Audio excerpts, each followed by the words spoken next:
न पूछो कि मेरी मंजिल कहाँ है, अभी तो सफ़र का इरादा किया है। न पूछो कि मेरी मंजिल कहाँ है, अभी तो सफ़र का इरादा किया है। ना हारूंगा हौसला उम्र भर, ये मैंने किसी से नहीं खुद से वादा किया है। नमस्कार, आपका स्वागत है ज्ञाननिधि की यूट्यूब क्लासेस में। अभी जो भी मैंने कहा, इसका अर्थ बस इतना है कि समय कितना भी विपरीत क्यों ना चल रहा हो, चाहे कोरोना आए, चाहे समय थोड़ा सा थम सा जाए, ऐसा महसूस हो, बट हम अपने हौसले में कोई कमी नहीं रखेंगे और उसी इरादे के साथ अपनी मंजिल की तरफ बढ़ेंगे। तो आज जो है हम जो पढ़ने वाले हैं, इसमें ये परसेंटेज का सीरीज का ये नेक्स्ट क्लास है। इसमें हम लगातार आपको एक चैप्टर जो परसेंटेज मैंने लिया है उसको हम लगातार अच्छी तरीके से पढ़ा रहे हैं। बेसिक टू एडवांस हम जाने की कोशिश कर रहे हैं और इसमें धीरे धीरे करके हम बिल्ड कर रहे हैं। ओके, तो उसी में मेरी बहुत सारी क्लासेज हो चुकी है और ये हमारा नेक्स्ट क्लास है। तो चलिए आज का क्लास स्टार्ट करते हैं। और अगर आपको हमारा ये क्लास अच्छा लगता है तो आप इसको ज़रूर लाइक भी कीजिए और शेयर करना भी मत भूलिए ताकि और लोगों तक ये पहुंच सके। ओके, तो चलिए स्टार्ट करते हैं।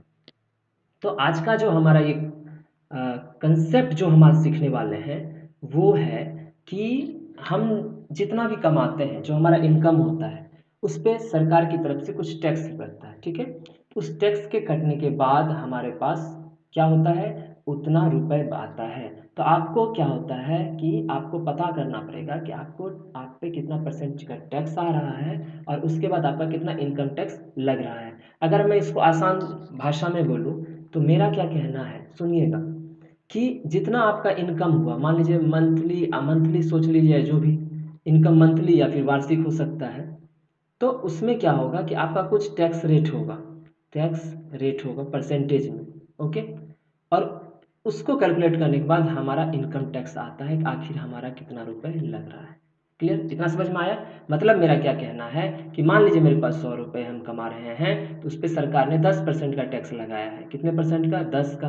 तो मेरा कितना रुपए मेरा इनकम टैक्स बन रहा है? मेरा 10 रुपये बन रहा है, जो हम सरकार को पे करते हैं, जो मेरा टैक्स के रूप में कटता है। इतना समझ में आ गया?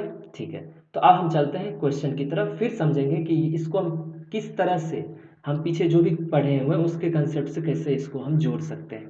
ठीक है, तो चलिए देखते हैं। देखिए आपको क्वेश्चन में क्या बोल रहा है, कह रहा है कि एक व्यक्ति की वार्षिक आय में इतना लाख रुपए की वृद्धि होती है। अच्छा नहीं लगा होगा ना, रुपए से सीधे लाख पे आ गए। ओके, ठीक है, देखते हैं। आपको इतना लाख रुपए की वृद्धि होती है, मतलब पहले जितना उसका वार्षिक था, मतलब इनकम था, अब जो इनकम है वो पहले वाले से 1.2 लाख ज़्यादा है। परंतु आय पर लगने वाले कर, कर मतलब टैक्स, ये वाला टैक्स रेट, वो 12% से घटा के कितना कर दिया गया, 10% हो जाता है। तो अभी भी वह उतना ही कर देता है। समझ गए? तो आप देखिए यहाँ पे ये चीज़ समझने वाला बात है कि पहले जितना वो कर देता था, इनकम टैक्स देता था, अभी वही क्या दे रहा है, उतना ही इनकम टैक्स दे रहा है। मतलब टैक्स, इनकम टैक्स जो है, ये हमारा क्वेश्चन के हिसाब से क्या है, कांस्टेंट है। ओके, तो उसकी बढ़ी हुई आय कितनी होगी? आपको अगर याद आ रहा हो सही से तो हम इसको लिखते हैं पहले पहले और फिर बाद में। ओके, तो हम इसको अच्छे से देखते हैं। आपको अगर याद आ रहा होगा तो आपको याद होगा कि जब दो दो चीज़, कोई दो चीज़ मान लीजिए x इंटू वाई, ये कांस्टेंट है, तो x में जितने का चेंज आता है जिस रेशियो में, उसका अपोजिट रेशियो में चेंज y में आता है। ये हम पहले भी देख चुके हैं, तो उसी से रिलेटेड है ये। तो देखते हैं आपको क्या बोल रहा है कि कर जो इनकम टैक्स है, पहले लगने वाले कर 12 से 10% हो गया। तो अब बताइए, अगर टैक्स रेट का हम रेशियो देख लो पहले और बाद में, तो पहले 12 था और अब कितना हो गया, 10। मतलब 2 छक 12, 2 पचे 10, मतलब ये टैक्स रेट जो है कितना हो गया, 6 से 5 हो गया। समझ में आ गया अच्छे से? पहले 6 था और अब 5 हो गया। तो अब हमको बताइए इस हिसाब से, मैं कह रहा हूँ इस हिसाब से हमारा इनकम कितना हो जाएगा। तो आपको पता है दो चीज़ें कांस्टेंट होने पे क्या होता है, अगर ये 6 से 5 हुआ है तो इनकम कितना हो गया, 5 से 6। तो अगर मैं यहाँ इसको अलग से लिख लेता हूँ, इनकम आपका कितना हुआ है, 5 से 6 हुआ है। सही है ना? अब एक बात बताइए, 5 से 6 हुआ है, लेकिन आपको क्या बोला, एक एक व्यक्ति की वार्षिक आय में कितने की वृद्धि हुई है, 1.2 लाख की। लेकिन यहाँ पे कितना का वृद्धि दिखा रहा है रेशियो के हिसाब से, 1। और इसी 1, लेकिन हमारे क्वेश्चन के हिसाब से क्या है, 1.2 लाख। समझ गए ना? पहले रेशियो के हिसाब से हमारा 1 है, लेकिन क्वेश्चन के हिसाब कितना है, 1.2 लाख। तो आपको पूछ रहा है तो उसकी बढ़ी हुई आय लाख रुपए में कितनी है, तो बढ़ी हुई आय। तो ये देखिए पहले का आय था और ये मेरा बढ़ा हुआ आय 6 है। तो अगर एक का रेशियो के हिसाब से देखेंगे, अगर एक का अर्थ 1.2 है तो 6 का अर्थ कितना हो जाएगा इंटू 1.2, तो ये हो जाएगा आपका 7.2 लाख। अगर आप 6 को 1.2 मल्टीप्लाई करोगे 7.2 लाख, जो आपका आंसर कौन सा है, ऑप्शन नंबर बी। ओके, तो समझ में आ गया आपको, इनकम पे जो टैक्स लगता है हमारा वही मेरा इनकम टैक्स होता है। ठीक है, चलिए नेक्स्ट क्वेश्चन की तरफ बढ़ते हैं। ये देखिए, ये उसी तरह का क्वेश्चन है बट इसमें थोड़ा सा चेंज है। क्या चेंज है वो देखना तुम। ठीक है, देखिए क्या कह रहा है कि एक व्यक्ति है, ठीक है, एक व्यक्ति की वार्षिक आय 2.6 लाख रुपए से बढ़ी है, मतलब पहले इतना मिल रहा था उसमें 2.6 लाख रुपए ज्यादा मिल रहा है, लेकिन उस आय का टैक्स जिसको उसे भुगतान करना है वो 17.1 से 13.3 हो गया, कम हो गया है। ठीक है, दोनों ही दशा में 35% आयकर मुक्त है। अब वह पहले की तरह ही कर भुगतान कर रहा है। देखिए यहाँ पे क्या कह रहा है, पहले की तरह ही कर भुगतान कर रहा है। ये लाइन इंपॉर्टेंट है कि पहले जितना कर था उतना ही कर अभी भी है। तो मतलब आप समझ गए, तो मतलब अगर मैं कहूँ इनकम, ठीक है, इनटू अगर मैं कहूँ फिर यहाँ रेट, तो हमको क्या मिल जाएगा, इनकम टैक्स मिलेगा ना। अब ये बात समझिए, इनकम टैक्स कांस्टेंट है, ये आपका दिया हुआ है, जितना वो पहले कर रहा था उतना ही अभी भी वो टैक्स भुगतान कर रहा है, तो उसकी प्रारंभिक आय कितनी होगी।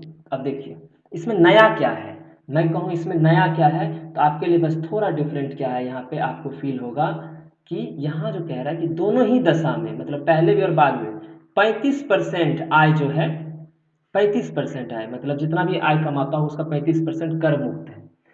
यहाँ पे क्या है कि इस लाइन का, इस पूरे लाइन का दोनों ही दशा में इतना कर मुक्त है, इसका कोई मतलब नहीं है।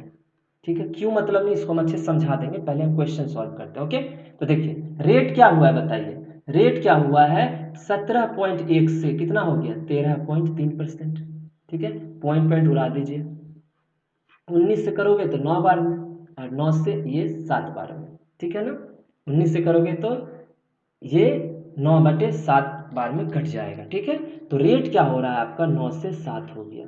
तो बताइए इनकम कितना हो जाएगा, 7 से 9 होगा ना, 7 से 9 हो जाएगा। तो इसी तरह से अगर इनकम को फिर मैं कंपेयर कर लूँ, इनकम को कि पहले 7 था अब 9 हो गया, कितने का चेंज आया, 2 का चेंज, बट एक्चुअल में कितना बोला है आपको 2.6, एक्चुअल में कितना बोला है आपको 2.6। तो आपको पूछ रहा है उसकी प्रारंभिक आय, मतलब 7 का वैल्यू चाहिए। अगर 2 का वैल्यू 2.6 है तो हमको बताओ 1 का वैल्यू कितना हो जाएगा 1.3, तो 7 का वैल्यू कितना हो जाएगा, क्योंकि पहले का आय पूछा है तो पहले का आय मेरा 7 था, तो 7 इंटू 1.3 ये आपका 9.1 आ जाएगा, जो कि ऑप्शन नंबर ए है। इतना समझ में आया। अब दूसरा बात क्या रह गया कि आपको समझाना है मुझे कि 35% आय जो कर मुक्त है उसको कैसे हम समझेंगे। एक बात बताइए मुझे, यहाँ पे जो हम इनकम और ये देखते हैं रेट, ये क्या देखते हैं, रेशियो देखते हैं, क्या देखते हैं, रेशियो। अब उसी रेशियो को समझना है कि रेशियो में क्या क्या चीज़ कट जाता है, आपको हम अच्छे से समझा देते हैं कि वो क्यों नहीं, उसका वैल्यू है, ऐसा नहीं है कि उसका वैल्यू नहीं है, बट क्या है कि वो चीज़ कट जाता है, इस वजह से हम उसको इंक्लूड नहीं करते। अब हमको बताना है कि वो कैसे कटता है, आप देखिए। ठीक है, एक मिनट, हाँ देखिए मैं क्या कह रहा हूँ, मेरा कहना है कि इनकम जितना भी होता है, ठीक है, इनकम उसी पे टैक्स परसेंट हमको देना पड़ता है और वही मेरा इनकम टैक्स हो जाता है। ठीक है, और इसी का हम रेशियो देख रहे थे ना पहले और बाद में, तो उसके बारे में बात करें। एक बात बताइए, अब हमको बोला कि अगर मान लीजिए 100 रुपये में 35%, मान लीजिए 100 रुपये में 35% क्या है, टैक्स फ्री है, तो कितना पे टैक्स लग रहा होगा बताइए। तो 100 में अगर 35% टैक्स फ्री है तो 100 में 65% जो होगा इस ये इनकम जो है जिसपे कि टैक्स लग रहा है। तो अगर यहाँ मैं कर लूँ, पहले मान लेते हैं इनकम I1 रहा होगा, मान लेते हैं, हमको पता तो है नहीं। अगर इस पे मैं कहूँ कि कितना परसेंट टैक्स मुक्त है, तो आप लिखोगे कि 35%, तो एक्चुअल में कितने पे लग रहा है आपको, तो 65/100 इनकम, मतलब जितना I1 रहा होगा उसके 65/100 पे वो टैक्स लग रहा है। और वो टैक्स आपको दिया हुआ कितना था बताइए, वो चेंज आया था आपको 117.1 था।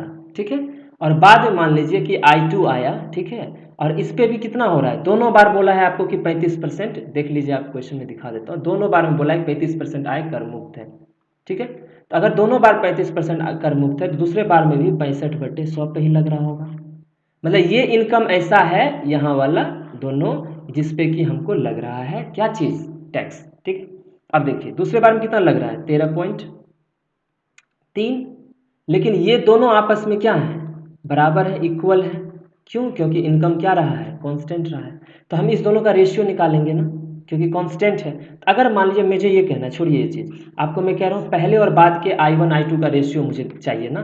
एट लास्ट मुझे क्या चाहिए, I1 I2 का रेशियो। देखिए I1 I2 क्या था, 7 से 9 हुआ था, तो हमको कुल मिला के रेशियो चाहिए पहले और बाद में। तो मुझे बताइए एक बात, ठीक है, कि अगर मैं रेशियो निकालूंगा I1/I2, तो ये बताइए दोनों कट नहीं जाएगा। अगर इस दोनों का रेशियो चाहिए मुझे, तो ये 65/100, 65/100 कट के मेरा I1/I2 नहीं आएगा, आएगा ना। तो ये इसीलिए क्या कहते हैं कि चूंकि इसको सॉल्व करते वक्त ये पूरा पार्ट कट जाता है, इसी कारण हम क्या करते हैं कि हम इसको कंसीडर नहीं करते हैं। समझ में आया? अगर मैं यहाँ से भी आपको लिख दे दूँ कि दोनों कांस्टेंट है तो बराबर होंगे, तो आप क्या बोलोगे, I1 इंटू 65/100 इंटू 17.1 बराबर, दोनों क्योंकि बराबर हैं, I2 बोला है क्वेश्चन में आपको, I2 65/100 इंटू 13.3, ये दोनों कट जाएगा कि नहीं दोनों साइड। और अगर आपको I1/I2 चाहिए तो आपको कितना आ जाएगा, 13.3/17.1, 7/9, 7 से 9 हो गया। लेकिन इसमें इसका कोई मतलब रहा, जब कटेगा तो क्या मतलब है, इसलिए हम इसको इंक्लूड नहीं करते हैं। होप आपको अच्छे से ये चीज़ समझ में आ गया होगा। तो चलिए अब नेक्स्ट स्लाइड की तरफ चलते हैं। देखिए इसमें क्या क्या कह रहा है। अब हम आपको एक चीज़ बताना चाहते हैं, ठीक है, इससे पहले एक और स्लाइड में ले रहा हूँ, ठीक है। ये छोटा सा चीज़ आप ध्यान रखिएगा जो मैं कहना चाह रहा हूँ।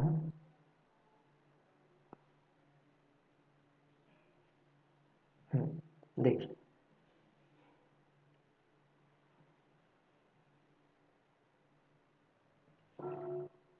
एक मिनट, सॉरी।